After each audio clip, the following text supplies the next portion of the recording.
all. Carpetbagger here, coming to you live from the South. More specifically, today we're in Maggie Valley, North Carolina. I wanted to come out here because I heard there's actually a fire here in Maggie Valley, and man, this area, you know, the Western North Carolina as a whole has been through a lot of tragedy recently, with Hurricane Helene being the worst natural disaster to ever hit this area.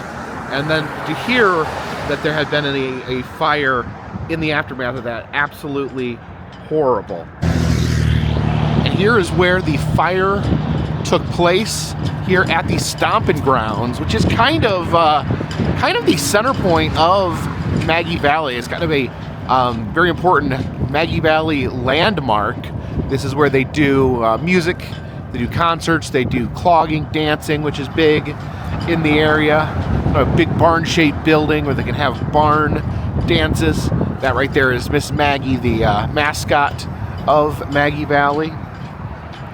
And oh yeah, you can see up there the sign. The letters are melted. The front entranceway here, you can see where the flames have gone up. And apparently someone, they do have someone in jail.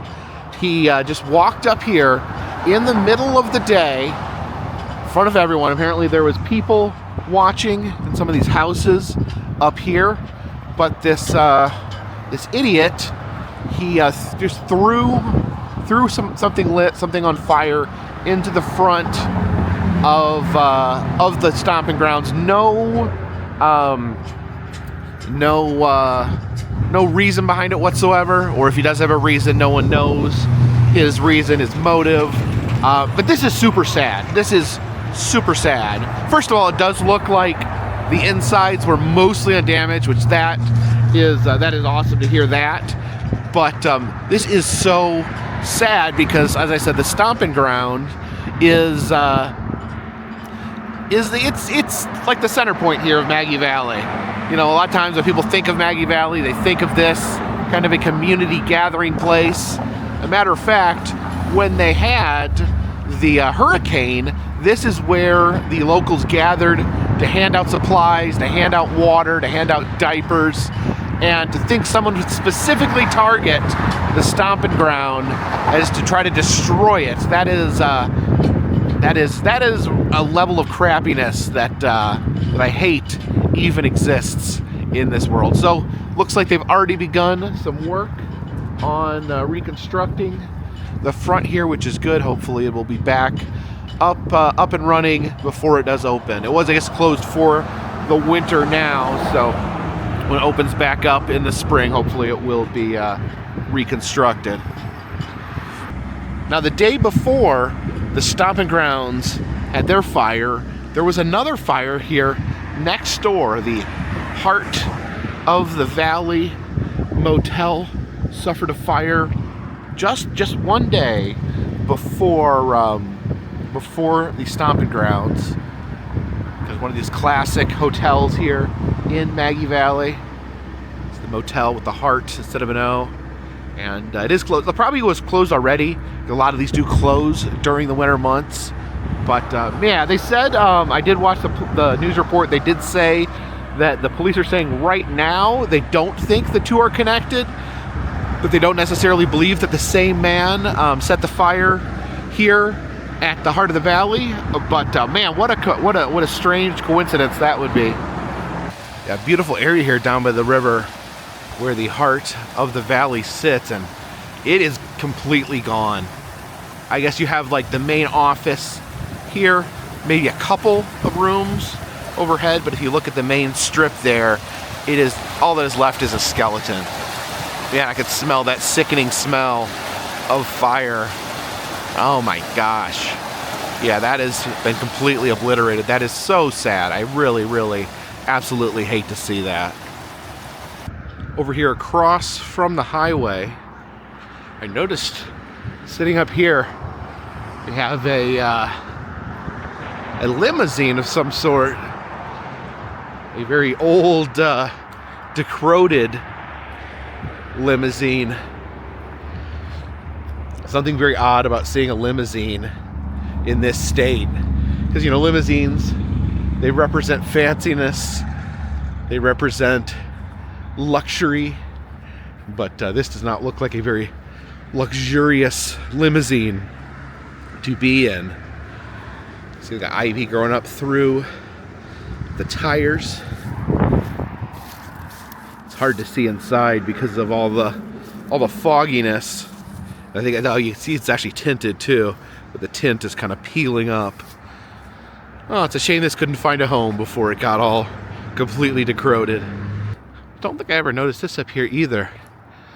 It's called the Fun Starts Here Gallery and Escape Rooms. Huh. It's an interesting mascot there, that's for sure. Okay, it's like a... Oh, it's a puzzle piece. And his brain is a maze. So that's a pretty fun mascot there. Oh yeah, look, there's the scream face, and his brain is also a maze. Driving through Maggie Valley here, one thing I've always noticed is there is some sort of slide or structure going down the side of the mountain. I was never 100% sure what this was. So let's go take a closer look. I'm not sure if this business here is open. Doesn't look to have a sign. Looks like maybe a restaurant in there. I wanted to go look at this slide. Okay. See if we can kind of put together what's going on here. You see that blue slide coming down the mountain. Okay.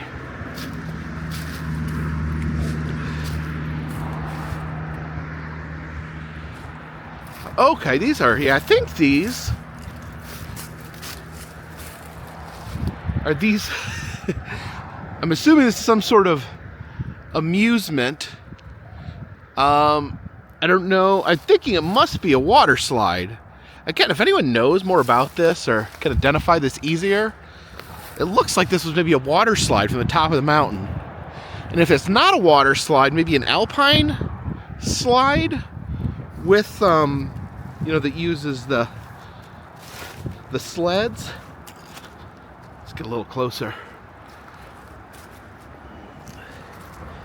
Yeah, I think this is, what is this made of? Oh, this is concrete for sure. So, oh yeah, you can see down there. I don't know if this is a water slide. The concrete seems like that's really dangerous to be sliding down a water slide. So I'm gonna say I think this is an old alpine slide where you would slide down the mountain. Although it does look a little narrow for that. This is a really odd structure. I always wondered if this was maybe like for drainage or something like that. But looking at it, looking at the colors, I think it would empty here. Now this kind of looks like a pool, a swimming pool. So maybe this is a concrete. Okay, I'm starting to go back to water slide. I think this might be a concrete water slide. I'd really love to hear what you guys think this structure was. If anyone knows the history of this attraction here in Maggie Valley. Really, really unique. I don't know if this was maybe the building here, but what's at the top? Let's see if we can. I guess we could get down in there and walk. Okay, there we go. Walking up the slide here, and we'll see what's at the top, or at least we will see how far we can get up here. Yeah, a thick layer of moss. It's actually really slippery. Yeah, I don't know if we're gonna. Oh, and it is slick. Yeah, it's very slick. I guess it's designed to be slick. A lot of branches here. Oh my gosh. Yeah, there's like a thick layer of leaves under my feet, but every time but the leaves are like sliding out from under me because this is designed to be slidey, designed to be slippery. Whew. Coming up here, just a lot of trees have fallen. don't know if this is necessarily from the hurricane or if these have just fallen over the years. I can move some of these branches. Oh, yeah, that's a whole tree there. Yeah, look how high we are here. Look down onto the highway there. Oh yeah, it's a pretty slick, steep. You got the big curve down there. Just trying to get close enough to the top so I can at least see where this starts. Oh, it's getting really dense though. Right here with the trees. Oh, I really wasn't prepared today to go tromping through the woods, but here we are. Okay, it looks like it ends right up there. There's like a little fence. See if we can get over there. And up here the slides are really full of muck. Oh, there's thorns. Oh my gosh, this reminds me of my old urban exploration days. Okay, here we are at the top of the slide. There's a fence right here, so no idea how people actually got up here. Unless maybe they walked along here when it was opened. But it does look, there's tubes there, so yeah, looks like water was being pumped down the slide. And people back in the day enjoying this long, terrifying slide down Maggie Valley. Guess now we gotta go down the slide. Now, like I said, it's even a little more treacherous up here at the top because the troughs here are way more mucky, filled with mud, rather than, oh, I'm gonna tear my pants on these thorns. Oh jeez, sinking into the ground.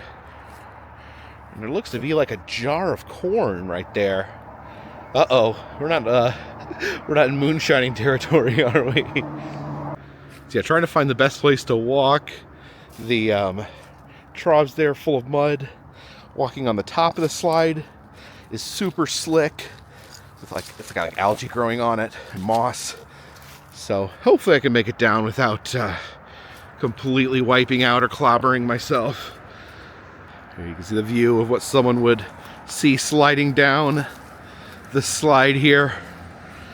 Of course, there wouldn't be all these overgrown trees, but you get a view. Oh man, I don't think I would like this, and the fact that it's like concrete is terrifying.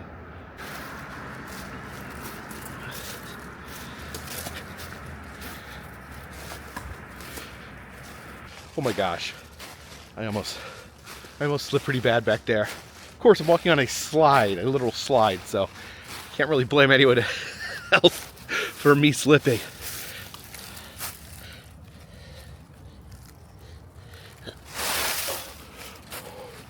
Very careful, very careful.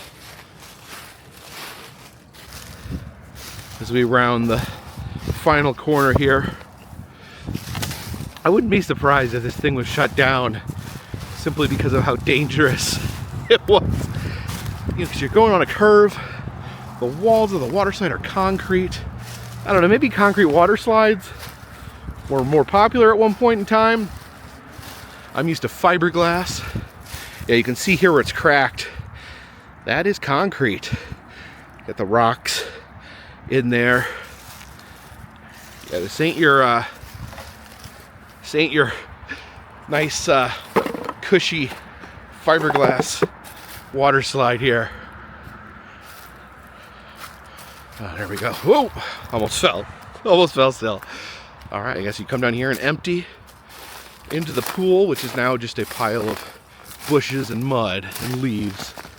Yeah, it's not that often these days I get a chance to crawl through the woods, crawl through the thorns, crawl over top unsafe structures. Back in the early days of the channel, I did this all the time. And now I just save it for special occasions.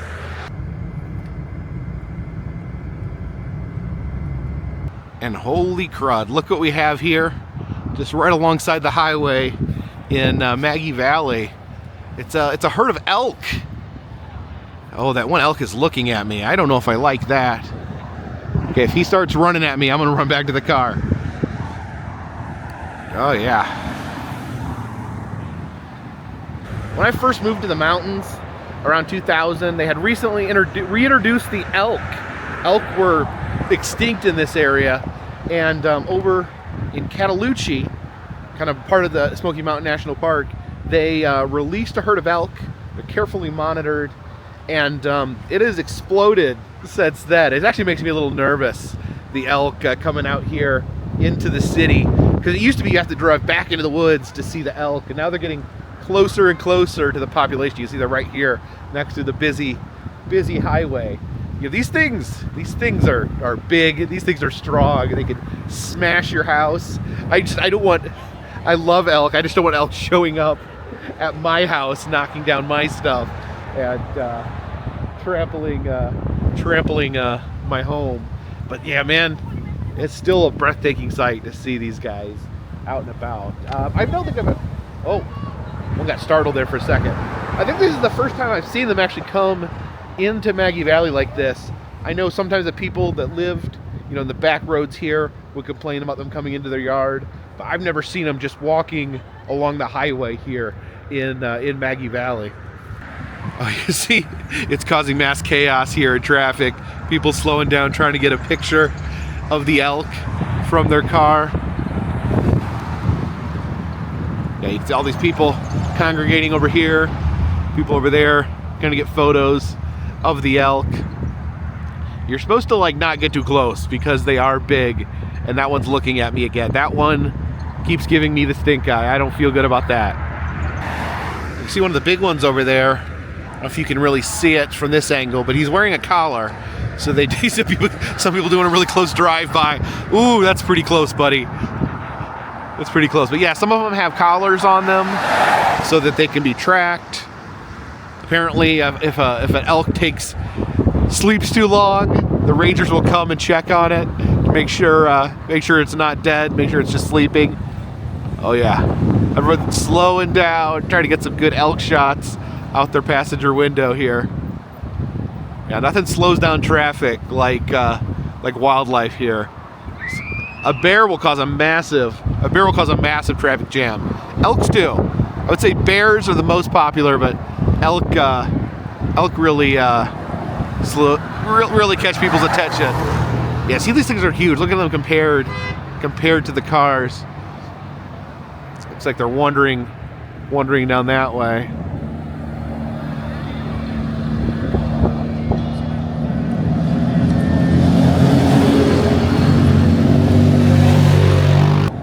Wandering off down this way. Notice that one big one in front only has one antler. One of his antlers is cracked off. What if he did that in a fight? Oh, traffic's building up. Traffic's building up as over here. Yeah, looks like they're wandering out into this person's lawn here. Really majestic. A very, very majestic sight here in the Smoky Mountains. Yeah, a friend of mine had an elk come into her yard and kill her dog. So that makes me a little nervous. Like I said, absolutely just blows my mind seeing these amazing, beautiful animals just out here in Maggie Valley.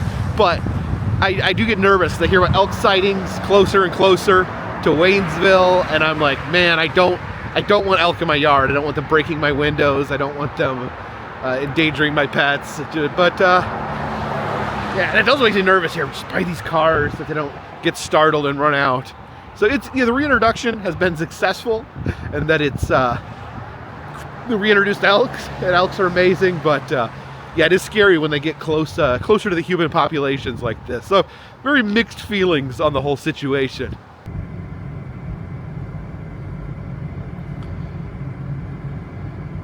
We're headed over the mountain here. I was going to drive over to Cherokee. And notice along here, sadly, a lot of the old classic roadside stops here in Maggie Valley are closed down for whatever reason. These things happen everywhere. There's little gift shops and whatnot closing down in these old tourist towns. You can see they would sell moccasins here. Still got that painting on the window. Yeah, this has been closed for a very, very long time. The porch here, porch itself, is crumbling, collapsing.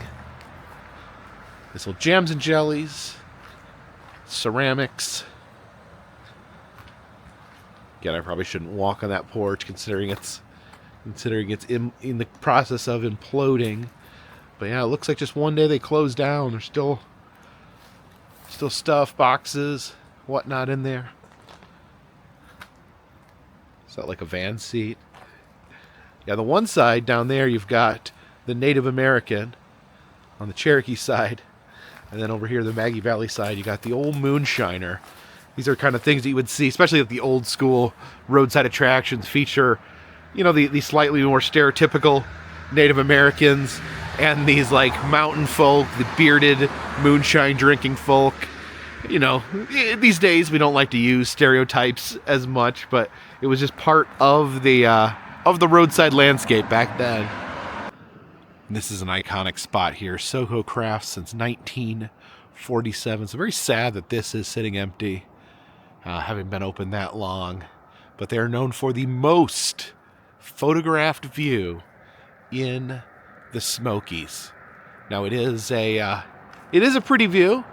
Actually, I remember coming here over the years. Probably came here probably over 10 years the first time I observed the most photographed view in the Smokies. And it's not as beautiful as it once was. These trees have kind of grown up, blocking the view. You can see the valley there more so without those trees there. It's still a beautiful view, no doubt about that. Whether or not it's been photographed more than any other view in the Smokies, maybe at one point this was legitimate. I would say now, I could think of a lot of places especially in the national park, that probably have been photographed more often than this view here at this particular pull-off. At one point, they did have the viewfinders here, where you could get an even closer view of the most photographed view, but these have been removed or stolen, one of the two. But one thing that is really cool, and I don't know if you guys can see it, I can see it. Over there, you look over on that mountain. Oh yeah, there it is. You can see a roller coaster on top of the mountain there. That is Ghost Town in the Sky, the abandoned Wild West theme park. They had one roller coaster that hung off the side of the cliff and still sits there. Has not operated in, a very, very long time. And I do get asked the question a lot if I think Ghost Town in the Sky will ever open again. I do not. That roller coaster's still up there. I don't think much else is left up there. The buildings left to the elements. They've been vandalized, left out in the weather. They did some construction there a few years ago, trying to build something. I know the town fought them on that. Now there's like a legal limbo on who actually owns Ghost Town. If it's the previous owner, Alaska Presley, passed away, and I think her niece is fighting for ownership with the business partner that had tried to do some of the renovations. So there's not much left up there that they're fighting over, and maybe we should just let Ghost Town rest in the sky, because I don't think it's realistic that it's ever going to be opened up. Keep in mind, I would love to see it opened up. I would be first in line on opening day to go back up there, but realistically, don't think it's going to happen. But Soko Crafts, not known simply for the most photographed view, but they're also known for their tower here.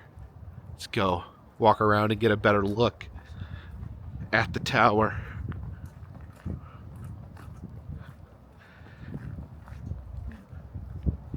Yeah, I've been up there before. There's quite a view. A lot of stairs to get to the tower. And you see, to actually get in the tower, I think you have to enter in the building. So when it was open, I remember going in there, and then I don't think it cost anything. I think it's free. So you have to walk through the store. So you look at, you look at the crafts, the gifts while you're in there. But then in the back of the store, there's a door that takes you to the observation tower, where you can walk to the top and get a very nice view of the Smokies. And here's another long time attraction that's closed now. Established 1950, Sutton's Trading Post. You see at the bottom, says stop and see the last of the real mountain people. You can see Popcorn Sutton there. He was known as the last moonshiner. He lived in this area. I guess he split his time between Tennessee and here, but he was considered a resident of Maggie Valley, kind of a legendary figure. I remember hearing about him. You know, he like charged photos. You charge money to take photos with him in his truck. You know, kind of paraded around as a walking tourist attraction. And unfortunately, you know, he ended up getting charged with what else? Making moonshine, and ended up taking his own life instead of going to prison, and kind of in some ways became immortal in that act. I know you can actually buy Popcorn Sutton moonshine in the area, so he still exists as a brand name. Probably maybe more people know who Popcorn Sutton is now than when he was alive. Because I remember he was definitely a local hero, local figure in the mountains here. But now you can hear people just from out of state know who he is because of the moonshine. So definitely has become, what did they say? Man becomes legend, legend becomes myth. And so we can all celebrate the myth of Popcorn Sutton. Yeah, on this road between Maggie and Cherokee, there's just very little left, but you can see like the skeletons of all these old tourist stops. This was called the Viewpoint. I remember when it actually said Viewpoint. Now it says Vi Pin. This is just a little restaurant that was up here, and no trespassing, so we won't mess around with it. But yeah, it makes me sad seeing all these classic attractions abandoned up here.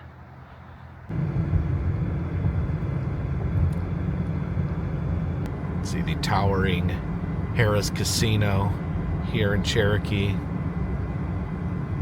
Now it does look like the Cherokee Bear Zoo, aka the Bear Pits, are still open. Not open today, but it looks like they are a functional business still. Although they have like shrunk their sign down super tiny. They used to have a much bigger sign. This actually, it was on the national news when Bob Barker, of all people, came to Cherokee to try to shut down the bear pits. There was a couple different locations where you could feed bears in pits in Cherokee at one point. This, I think, is one of the last. There is a place in Pigeon Forge, but it's a little bit nicer. It's not really a pit that you can feed a bear. But yeah, this is kind of a last of a tradition here in Cherokee. Basically, you go up above the bears. The bears are down in the pits here in the lower section, and you toss food down to the bears who catch it in their mouths. So however you feel about that, this is, I think, maybe the last of the bear pits. Yeah, here in Cherokee, we still have a lot of the gift shops and attractions currently open. But back over this way is a classic attraction that's been closed for some time. Let's peek down in here, see if it's still here. I actually don't know if what is left of it. So this used to be the Cherokee chairlift down here, and yeah, it's still here. The mechanism that takes you to the top of the mountain. I don't know if there's any. Let's see what we can see here. Peek down here. And yeah, the structure that powers the chairlift is still here. I don't see any chairs left, but you can see some of the structure. Oh yeah, it goes all the way. All of the structure's still here. So that goes all the way to the top of the mountain here. This has not operated. I don't think I've ever seen this in operation. Moved here in 2000. I think it was already shut down. But yeah, the remnants of an old attraction lurking right off here on the main street of Cherokee. Remember one of the first times I hung out with my friend Adam the Woo, we actually came over here to this chairlift, because chairlift was actually featured in a film called Strozek, a German film called Strozek by Werner Herzog. And there's a very strange scene where a guy has I think a frozen turkey and a rifle, and he gets on the chairlift and takes it up over the mountain, and you can hear a shot go off once he's out of view. And then it cuts to a dancing chicken. And that's a real thing that used to be right down here. And I think maybe a few other locations in Cherokee, but I know for a fact there was one of these machines here. So it was a machine that had a live chicken inside. And what you would do, you'd pay money to make the chicken dance. So you'd put your quarter in or your dollar in, and the chicken would start to dance. What you may not know at the time is that why the chicken is dancing is because when you put that money in, the floor that the chicken was standing on started to heat up. So the chicken wasn't dancing, he was going, ooh, ah, because it was hot on its poor little chicken feet. I love classic roadside weirdness and attractions. That might be pushing things. I'm definitely not pro burning the feet of chickens. There's another one of these posters. I saw this the other day for the roughest and toughest brawl. Butterbean's going to be in Waynesville, and yeah, I guess you can sign up here.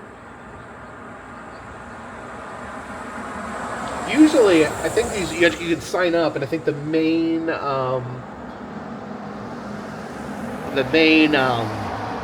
thing is you have to be able to pass a breathalyzer test, and then you can box. Now, it does say no pro fighters or seasoned amateurs. Now, technically, I am a former light heavyweight champion in pro wrestling, so that may disqualify me for getting in a tough man competition. You can see the totem poles here at the Indian store. Now you don't see as much of the more stereotypical Native American portrayals here in Cherokee anymore, but they do offer a bit of their culture to help educate people, to sell merchandise related to the Native American culture. That says Ride with Pride. Yeah, it says Crazy Horse right here. I remember it was the Chief Crazy Horse, I guess spelled differently for legal reasons than the other Crazy Horse. He would be in full regalia, full chief regalia, and charge money for photos down here. That was kind of a common practice back in the mid-century golden age of road trips, was stopping in Cherokee and getting your photo taken with an actual Native American. I think there's a little bit of that still lingering around, but you don't see it quite as much. You used to, drive down here, you would see on front of several shops on different street corners, you would see people in full chief regalia asking or offering for you to take pictures with them. For what I understand, the practice is known as chiefing. And of course, we are in the Smokies, so anywhere you look, you're going to see black bears. Big black bear there, the black bear couch, and this ain't a black bear. No, don't say it's a bear. That is Sasquatch.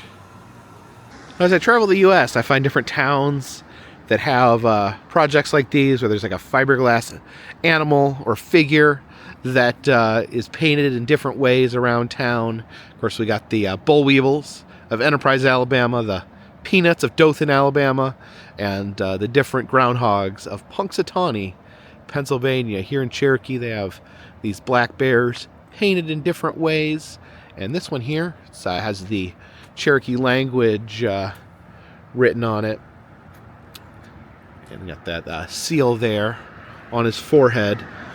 And again, I can't read exactly what it is because I do not speak the Cherokee language, but see the turtle there on the side. Oh, it does say, "We come from Mother Earth, and to her we will return." I know the turtle does play a role in their creation story.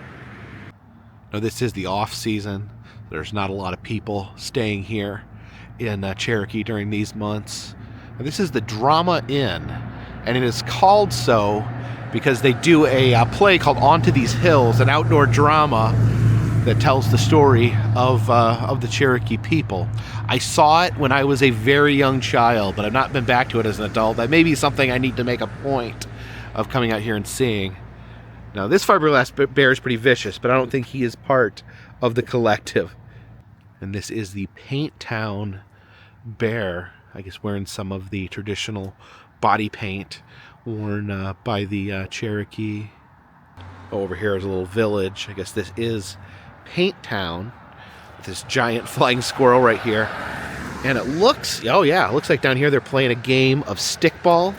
I used to actually go to the Mountain Heritage Day over at the college I went to, Western Carolina University. They would play games of stickball. Of Native American youth would come out and play stickball, and it is one of the most intense, violent sports you'll ever see. They're wearing nothing but basketball shorts, and they are, basically it's like a very rough version of lacrosse. People of all different sizes. You see like 300-pound guys out there with like 12-year-old kids. It's really intense and really, really entertaining. Really quite a sport. Across the street over here, we have the Cherokee Veterans Park. You see it says Cherokee Veterans Park on that side, and then it says the same thing in the Cherokee language here. A lot of effort has been put into preserving that language because, it was almost, intentionally wiped out. So very important to the tribe to keep that language alive. Okay, here they have like a monument to some of the Cherokee that served. And a big old tank right there.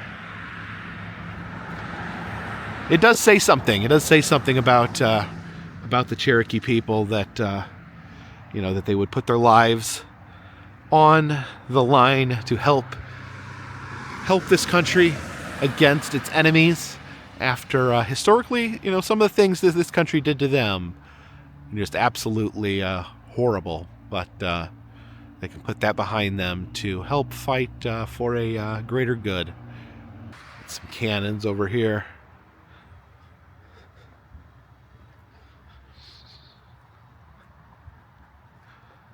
I can see some of the names of those who served here. I guess these are Cherokee that were killed in action.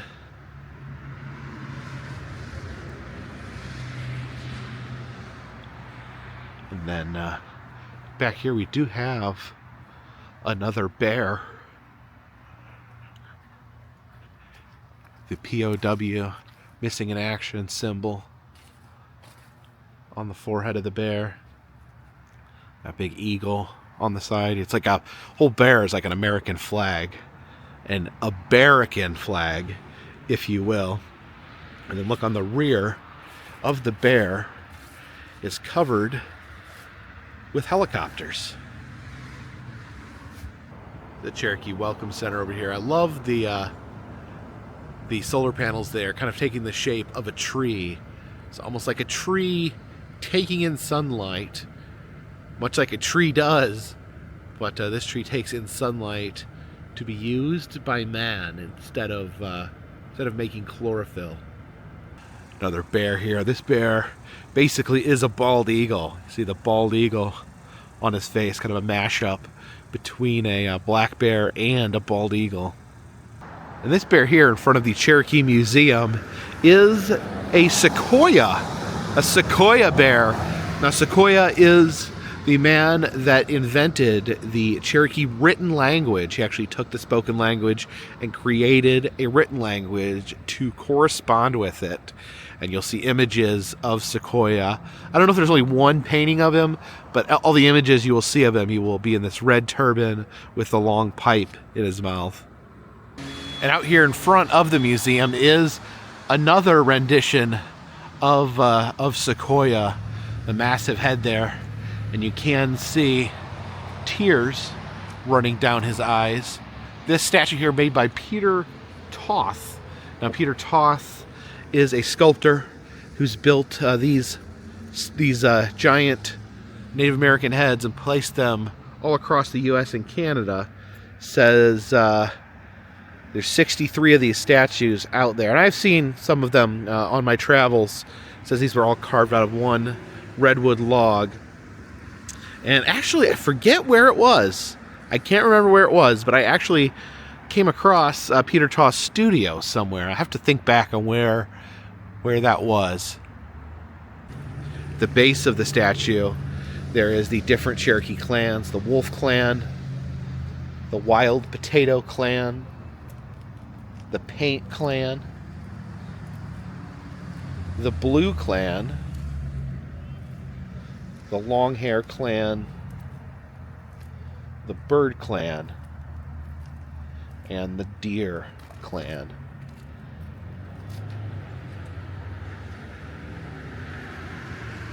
Now this makes me very sad over here. This is where we used to always get boiled peanuts when we're heading into the Smoky Mountain National Park. They have a big smelly cauldron full of peanuts. That's the only way to get boiled peanuts, from a big, dirty, smelly metal cauldron or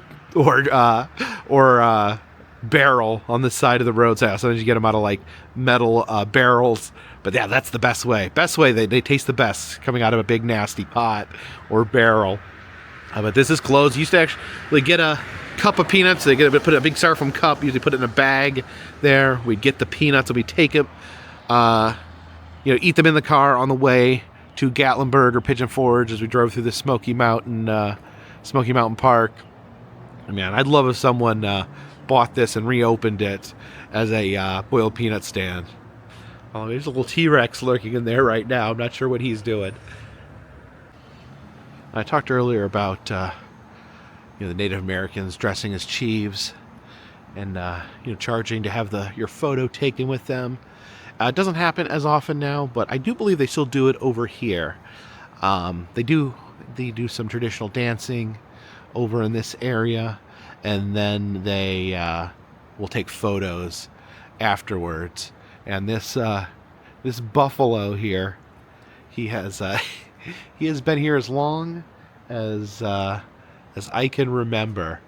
Let's go get a little bit of a closer peek at the buffalo. He's getting a little bug-eyed in his older age. Yeah, it's a little bit rough. He's got that blanket bolted to him. I'm glad to see the buffalo still out here in Cherokee. Oh, we see this guy over in a wheelchair over here.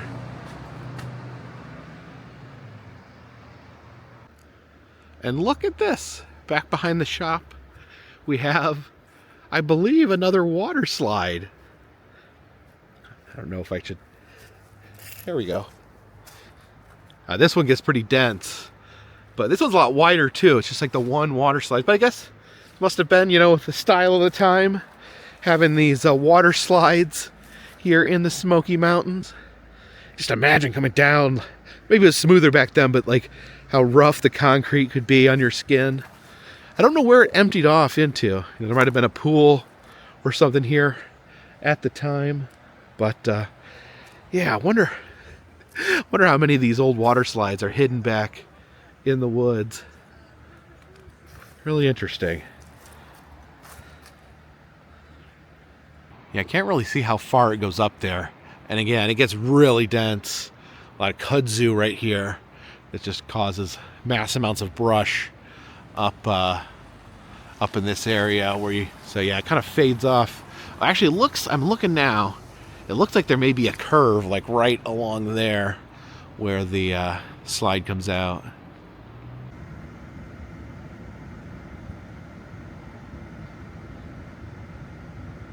And I always like to say hi to the random Triceratops here along the river.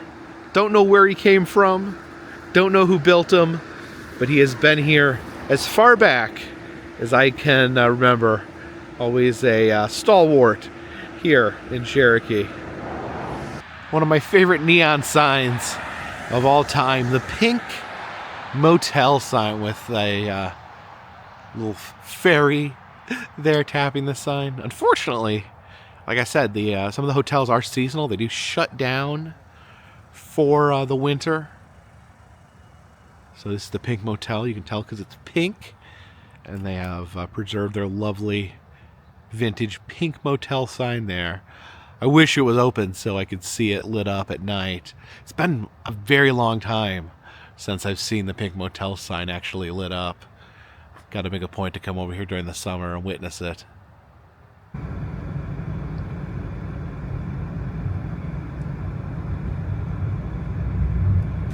And over here at Native Brews Tap and Grill, back in their outdoor seating area, they have the Muffler Man Native American here. This used to be right across from the casino, but it was removed. And there was another similar sculpture in Asheville that the business decided to remove because they felt like it was controversial. But this one here is fixed up with a fresh paint job here in the back of this restaurant. Yeah, over here near the entrance to the national park, over by the river, there used to be a chief that would be out here to take pictures. I guess it would have been Chief Sawnook. So this was the location of the other bear pits as well. So this, I think this little structure built for the chief for photos, but I have not seen him out here in a long time. I don't know the current status of that. And yeah, this bridge here used to take you over to where the bear pits were, and they had some other entertainments as well. And I do think there is like an arcade and some other entertainment over there. Unfortunately, we cannot take this bridge because it is excessively rickety and terrifying. Oh yeah, look at this old bridge.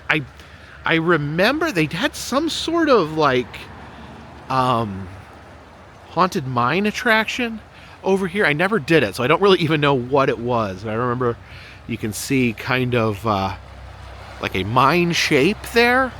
So I don't know if it was like some sort of indoor drop tower or drop simulator, but I don't think that is currently there. And then you can, I don't know if you can make it out, but you look over there, you can see the outline. Yeah, you can see the outlines of, there's a bear there. Bear, yeah, it says Bear Park. You can still see it. Of course, the bear pits themselves, I believe, actually been demolished. You can see RVs parked over there. So yeah, this was one of the other bear pits before that got removed.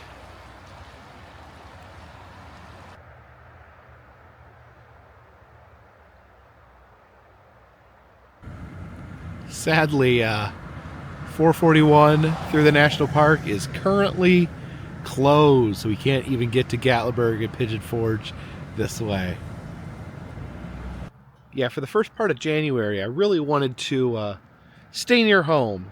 Like I said, I've got medical stuff I got to go to. I didn't want to leave town at all. I just wanted to stay nearby home and do home things and things that are just a day's drive, and I can drive back and be in my own bed.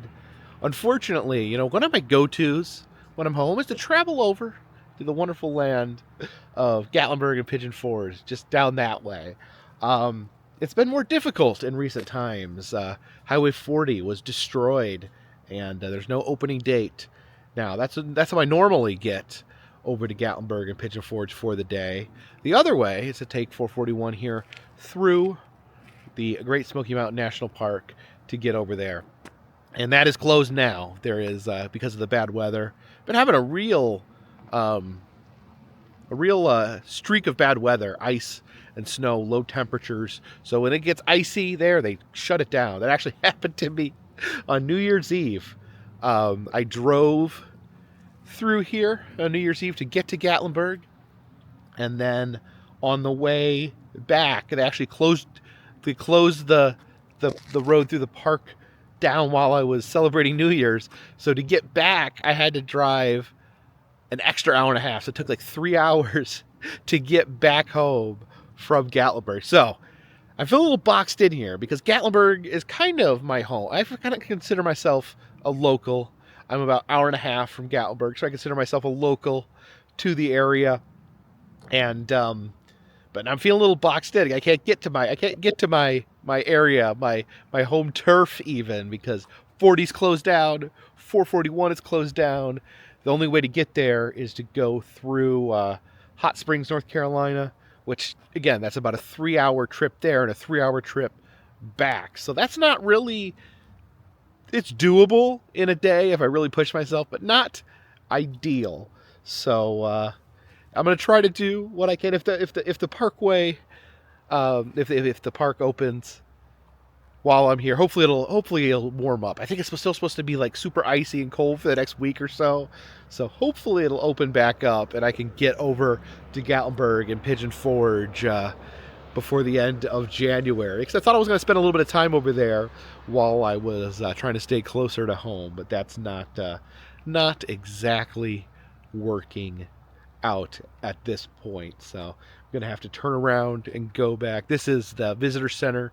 They also have a farm museum. It's closed for the day. It's dark, but normally there'd be way more activity over here. It's a little quiet, a little eerie, because the road all the way through the park is closed. One time, I was on the parkway there while it actually started snowing, so I got to see it in the snow, but it was kind of a special occasion because you usually don't get to see it in the snow because they close it when it's snowy. But thank you for coming along with me today. We're doing a little back roads driving, a little little tour of the local towns, Maggie Valley and Cherokee, and I may check out some other local towns if you guys are interested in visiting anything here in the Western North Carolina area that you'd like me to show that I haven't shown in a while. Leave a comment in the comments section. Of course, very sad about what happened in Maggie Valley with the 2 fires. Fires, hurricanes, just so much tragedy in Western North Carolina over the past several months. But thank you guys for coming along with me today. If you like these videos, please subscribe. I travel around the country. I film roadside attractions, amusement parks, museums, haunted houses, and other fun random stuff. If you'd like to help support the channel, consider contributing to Patreon. $3 or more gets you a postcard once a month from me to you. Also, enamel pins in the Etsy shop. Motel key fobs in the Etsy shop. Press pennies. Still have press pennies in the Etsy shop. Stickers. And doing personalized messages on Cameo. If you're interested in any of those things, check out the description of this video. All those things help keep this train on the track, this boat on the water, and this dirigible in the air. Until next time, my friends, this one's in the bag.